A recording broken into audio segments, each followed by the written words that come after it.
Welcome to Sustainability Bridges, a Eurosif podcast that aims to build bridges between policymakers, investors, academics and civil society around the theme of sustainable investment.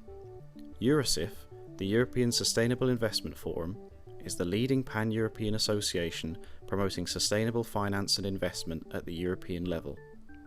In these podcasts, Eurosif's Executive Director invites distinguished guests for a 30-minute conversation on current events shaping the sustainable investment community. Hello everyone, my name is Aleksandra Palinska and I am the Executive Director of Eurosif. For this episode of Sustainability Bridges, I am honored to be joined by Professor Lokke Moerel, one of the world's best-known privacy and cyber advisors, who is frequently called upon by some of the world's largest multinational organizations to tackle their global privacy and ethical challenges. Professor Moerel is a lawyer in the global privacy and security team of Morrison Foerster and member of its ESG Steering Committee.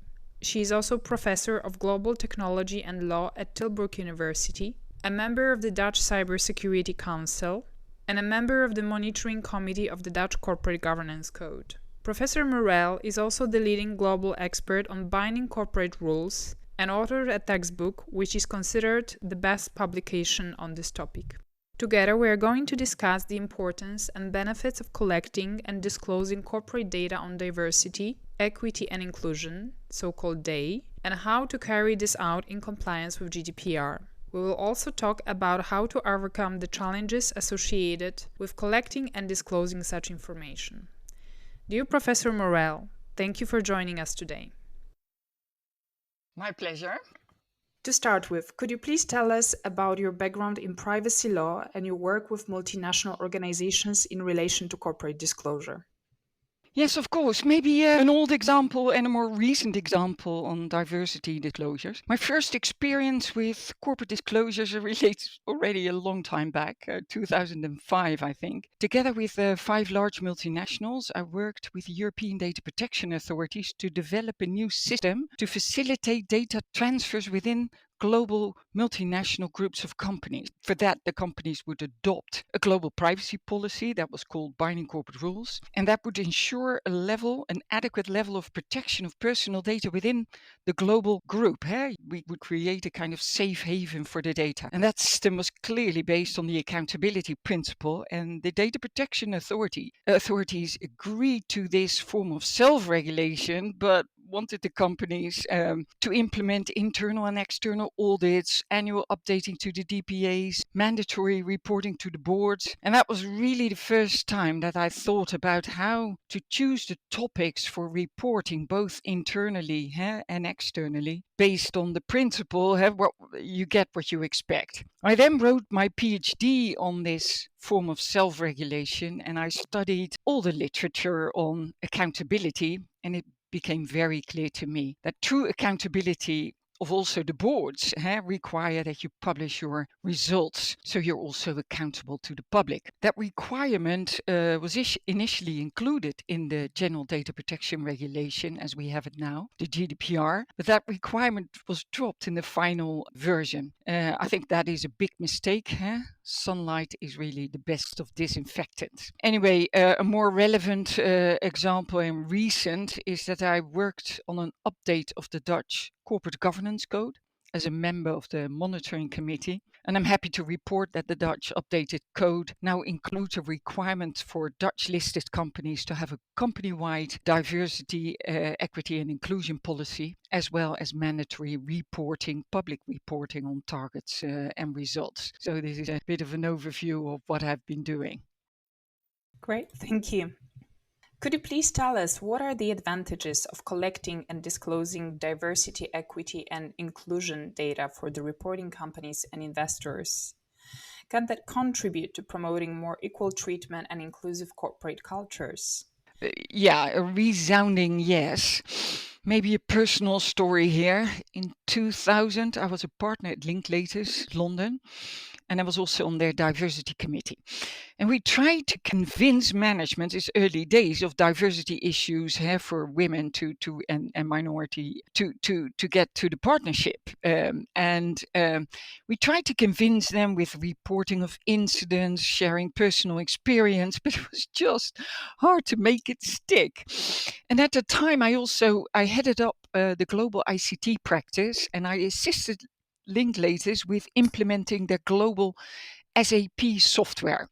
And that was the first time the firm recorded all the performance assessment data of all the associates.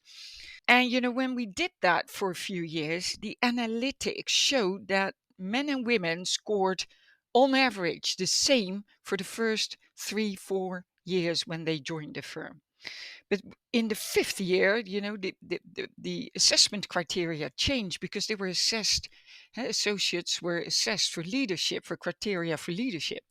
And that included more woolly requirements like, do you have presence? Are you convincing for clients? And you could see that some departments, the men and women, were scored the same, but others, suddenly the women's scores dropped 20% lower. And when women moved from one department to the other, their scores went lower or higher depending on the department. So it was really clear that that was subjective more than objective. And also women from different ethnic backgrounds scored even lower. So when we had those hard facts, management was quickly convinced. At the time, there were a lot of banks sued for discrimination. And that, triggered a full program to counter workplace discrimination. The firm signed public commitments to improve diversity, reported on KPIs, and it really was a turning point. I later returned to the Netherlands and my old firm, and I saw that the lack of this type of data prevented my Dutch firm really to acknowledge the issue, but also pinpoint where things got off track. So in answer to your question, can day monitoring prevent discrimination? Yes. And potential litigation? Yes. In 2002, I can't help myself, but I want to quote an article in the Harvard Business Review I read. And their main message on this point was, the crucial question corporate leaders have to ask is this: do we really want to wait until after we've been sued to learn that our day record is problematic? So yes, it can help prevent discrimination. But it can also be positive effects.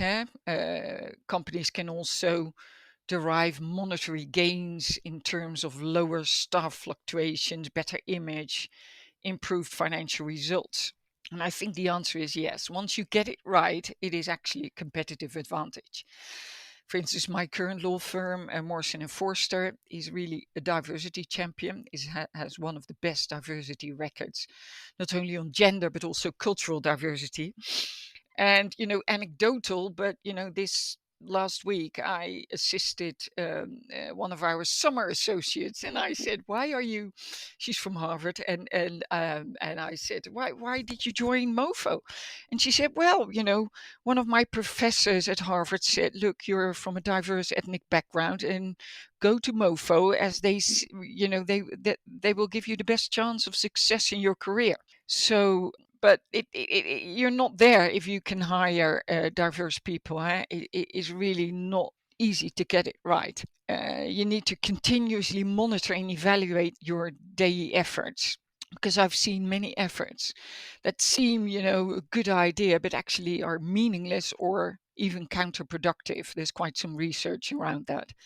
Very simple example is informal mentoring. That is known to be an important factor for internal promotions, but it's mostly available to the men mentoring the men, so less available for women and minorities. So organizations try to set up formal internal mentoring programs to address the imbalance, and they want to monitor then the participation to make sure that it's actually picked up by the right people, because if not, the program actually increases the inequalities. Thank you. These are very useful insights indeed. And I think it's very good to kind of showcase those indeed positive examples and actually the advantages to the companies that can basically derive them from actually yes, collecting, monitoring aspects related to diversity, equity, and inclusion, and basically build on that also to put forward some positive, good policies and create some programs that can actually promote that.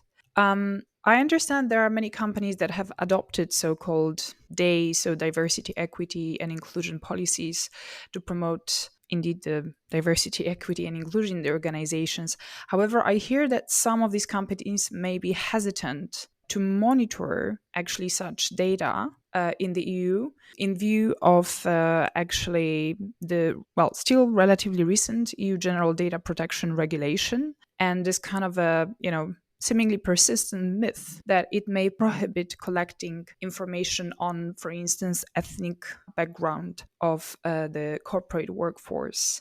Earlier this year, you have published an important article tackling this myth. Could you please elaborate on this? Yes, I wrote the article as it really irks me that when people say that GDPR prohibits collection of ethnic background data for DEI monitoring purposes. It's just not true. I think actually it's the other way around, where discrimination, lack of equal opportunity, and pay gaps at the workplace are pervasive. Monitoring of DEI data is a prerequisite for employers to be able to comply with employee anti-discrimination and equality laws. A bit of history, for historic reasons, mostly due to World War II, the collection of racial and ethnic data is considered very sensitive in many European member states. And the GDPR has a specific regime for collecting this type of data. And the whole underlying assumption is that collecting and processing such sensitive data increases the risk of discrimination.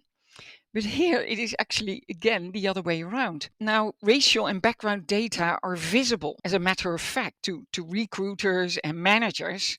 Individuals from minority groups may be discriminated against without recording any data, because you can see it. There's no need to record the data. It's therefore only by recording the data that potential existing discrimination may be revealed, and you can actually do something about it. It's therefore not surprising that all the minority interest groups in Europe, like ENAR, that actually represent those minorities, actively advocate for such collection of the data and monitoring. They are not complaining about their privacy, they're complaining about the lack of insights in the discrimination.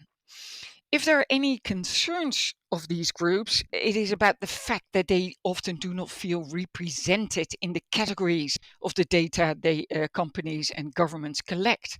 Often they are asked, like, are you a first or second generation migrant? But what if you're a person of color and you're a third generation? You may well encounter discrimination, even if you're not second migration, but third generation migrant. By now, all the EU institutions and all the international institutions have unequivocally said that collection of DEI data is indispensable for monitoring and reporting in order to fight discrimination. And the EU institutions also explicitly confirmed that the GDPR doesn't prohibit collection of DEI data for monitoring, but instead establishes conditions under which you can do that in a proper way. You need to implement privacy by design, like pseudonymization of the data. There needs to be proper security, access only by two specific diversity officers for analytics, etc., etc. So, at the risk of stating the obvious, invoking the GDPR based on privacy concerns of individuals to avoid detecting discrimination exactly against these individuals is really contrary to the GDPR's purpose. The GDPR is about how to preserve privacy while you protect individuals against discrimination. And that is well possible. If companies now hide behind GDPR, I feel it's more a convenient argument to avoid scrutiny of their workplace rather than really true concerns about the privacy of their employees. So yes, that's why I wrote the article. Thank you for sharing that. What is the best way to collect equality related data in compliance with GDPR and human rights principles? Yeah, a bit of background here because it's a complicated legal environment. Currently, the regulation of collection of data is mainly left to the member states. Here we have EU anti-discrimination and equality laws, but they do not impose an obligation to collect the data, but also do not prohibit collecting such data for those purposes. So in absence of that type of European rules, specific requirements or prohibitions, the collection of that data is governed by the GDPR.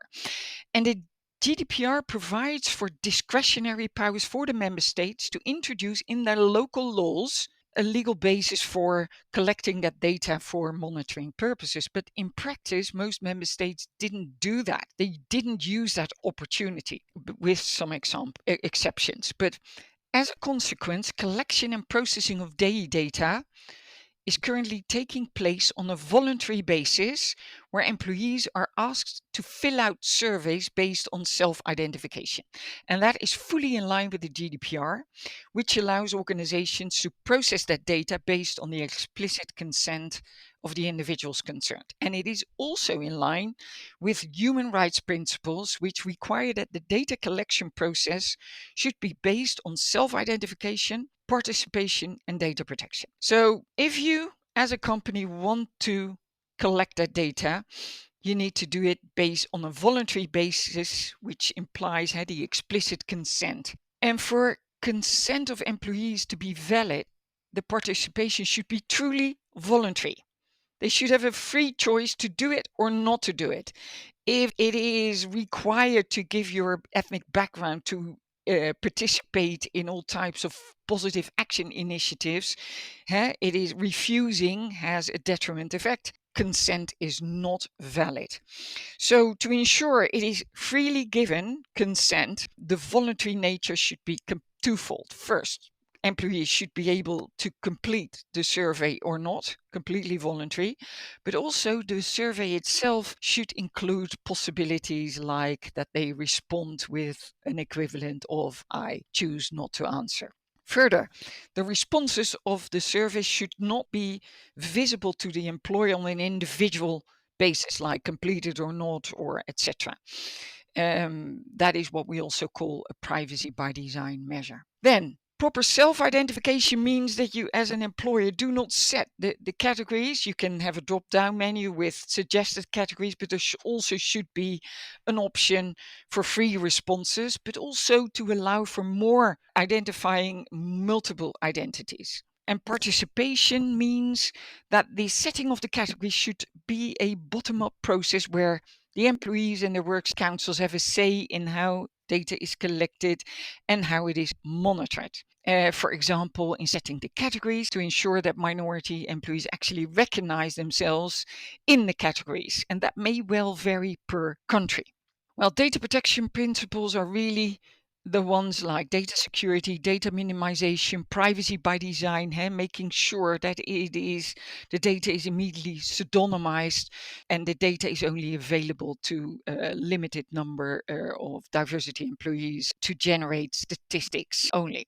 I hope you see that to do this in a proper way, companies require the full trust and cooperation of their employees to be able to do that. And if you introduce that as a company and it feels countercultural or it is really abrupt or a box ticking exercise that is not likely to result in meaningful change, I tell you, employees will not fill it out. But if they trust you and you work with their works councils and, collection of the data is truly based on we measure what we treasure, then employees will do it. Actually, practice shows that there is a certain tipping point where employees are proud to self-identify to contribute to the daily statistics.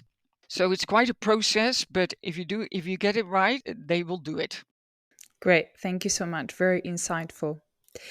Are there differences between the EU member states that companies should watch out for?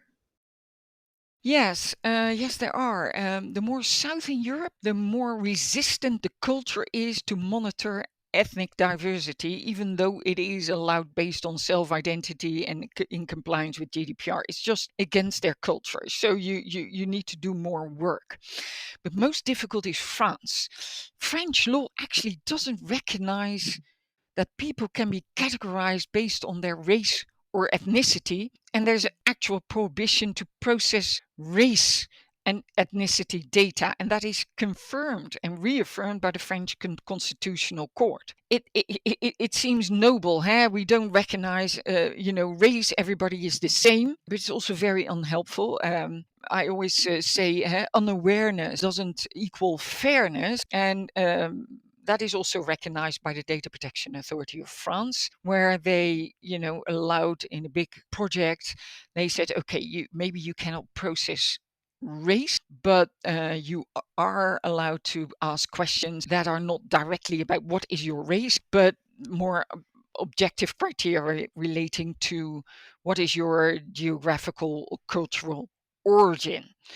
So birthplace, but also country of birth or of your parents or grandparents, your name, nationality, mother tongue. So if you ask those questions, you will get a good idea about ethnicity. But for me, it seems semantics. I think individuals are well able to self-identify. But I hope you see that this requires you to tune your questionnaires according to country as well, or even region. Thank you.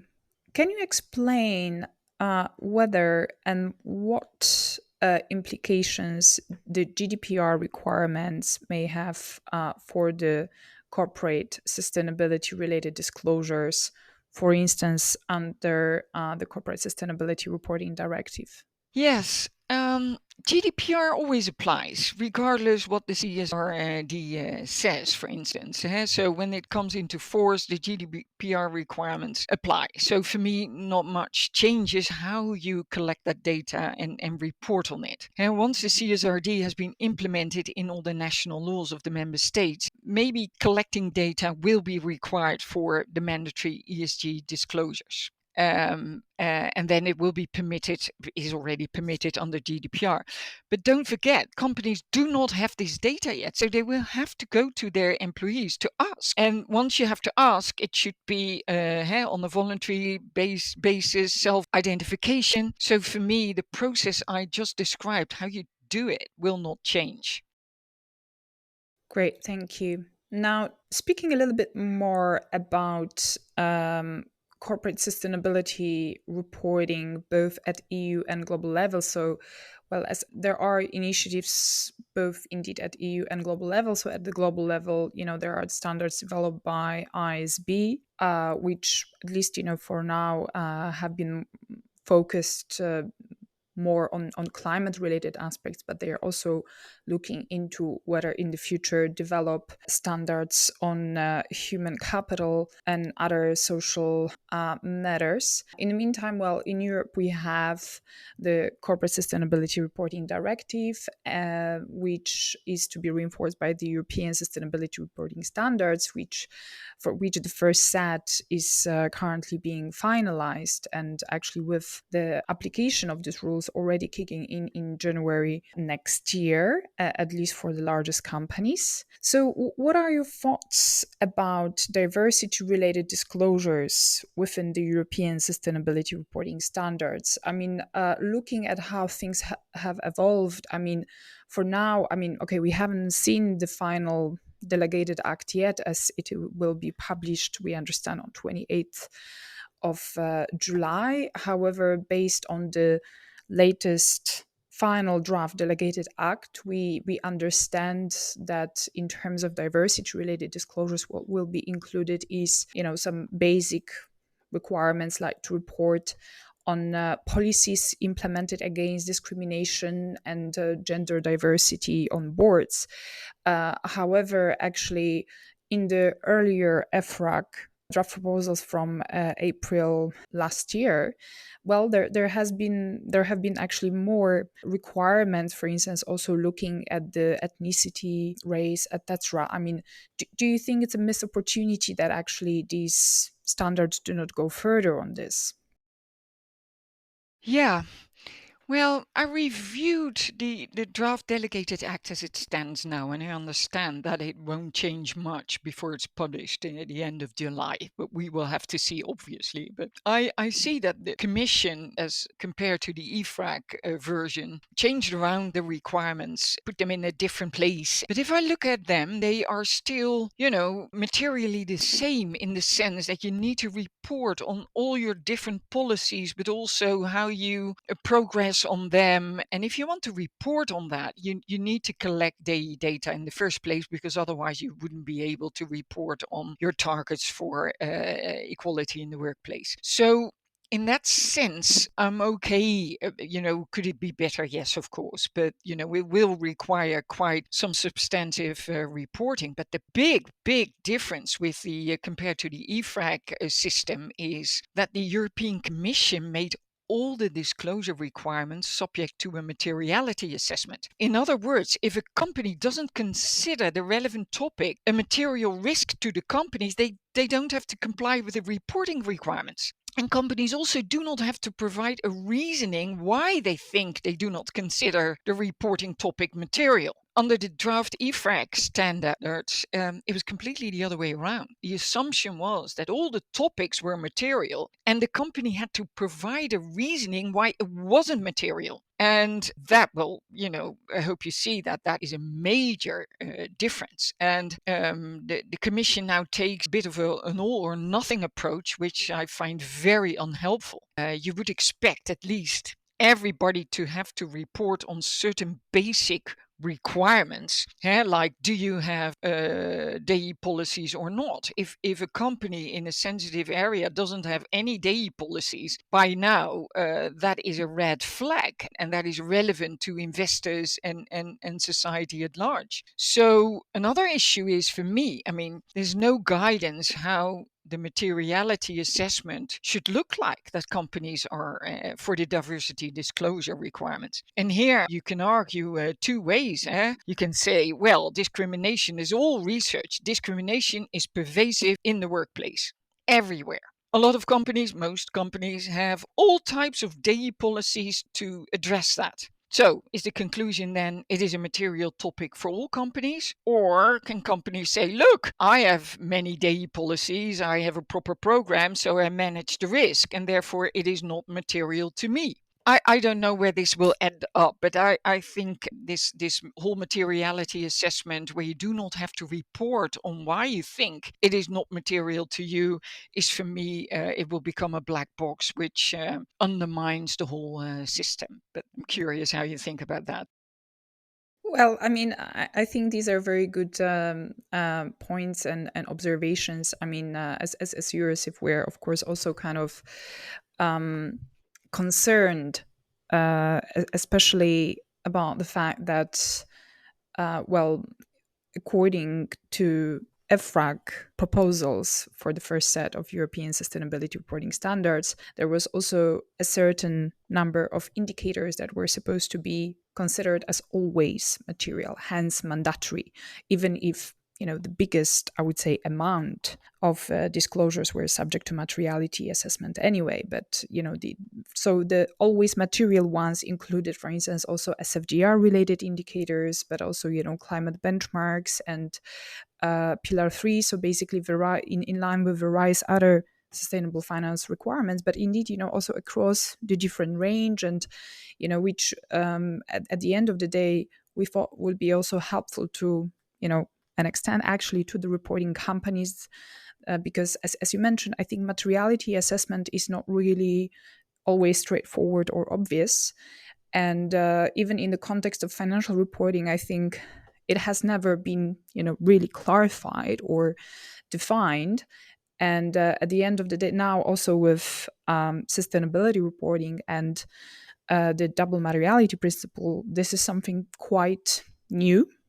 And hence, indeed can be challenging for companies, how to do that. But maybe just one thing also to clarify, actually, currently EFRAG is working on a non-authoritative guidance on how to run materiality assessment in line with the double materiality principle. And actually, it will be also published for a consultation later on this year before being finalized. However, I think the points you mentioned are still quite valid in a sense that this guidance is being developed for all the standards. So my understanding is that it's very unlikely that it would be targeted for specific disclosures or specific topics only. And the challenge also is the time, right? Because the intention is actually to finalize this guidance at least some months before, the CSRD and ESRS actually kick in January 2024.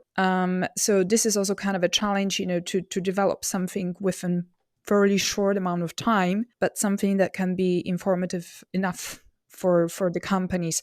I mean, let's hope and let's see, maybe, in the future months and years, also with time, there would be, still an opportunity to develop this kind of a guidance that would be a little bit, I would say, more elaborate and focusing, also specifically on some topics, because I think you're raising a very good point that, for instance, here speaking about, yes, how to, for instance, analyze and consider to what extent, for instance, diversity, equity, and inclusion is material for your company. I think many companies could benefit from that, especially that actually for a second coming back to the differences across the member states. I think indeed, as you mentioned, there are also many cultural differences, right? And it also there are some countries also like Netherlands and some others where in general, I think the society tends to be more diverse, and somehow I think companies they have managed to make more progress towards considering this kind of aspects. But for instance, coming from Poland, I think in Central Eastern Europe, I mean, we're quite behind on this kind of developments, also partially because I would say societies tend to be much more homogeneous, but it doesn't change the fact that these kind of aspects should be considered. Yeah, Alexandra, one of the reporting requirements is, on pay gaps. But what if a company doesn't monitor it at all and then says, well, it's not material to me? Without monitoring, are you then, they say, no, doesn't meet the materiality threshold. So the whole point of the reporting requirements is to force them to look at it to start with. Unawareness doesn't equal fairness. And well, in this area, there is still a lot of unawareness. And that was exactly what the reporting was intended to do. So yes, I'm disappointed, to say the least, because once you meet the materiality threshold, the reporting is extensive. I mean, I could live with far less detailed reporting if it is basic metrics. Do you see? That's the weird thing. So it's an all or nothing, and a materiality assessment that is in a black box that they don't have to disclose. There would have been made more progress if you would ask everybody to report on 5 basic metrics. What is your breakdown on diversity in your company? What is your pay gap? And basic requirements are far more telling than this whole area of. So I feel we've gone underboard and overboard at the same time and not getting it right after all this time and work, which is a bit, sorry to be so explicit, but in that sense, I'm really disappointed. Well, maybe this is something that, we can still park and keep in mind actually for the review of the European Sustainability Reporting Standards, as Corporate Sustainability Reporting Directive foresees that actually standards should be reviewed once every 3 years.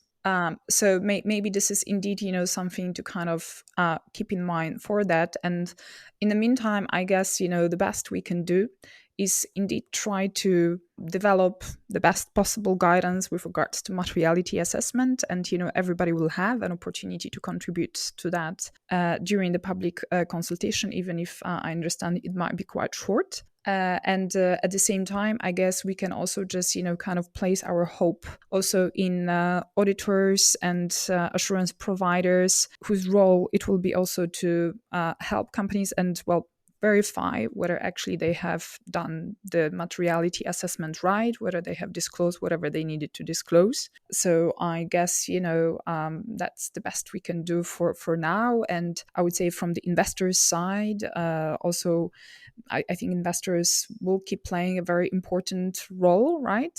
Also, keeping companies in check and basically engaging with companies with regards to disclosing relevant and material and quality information.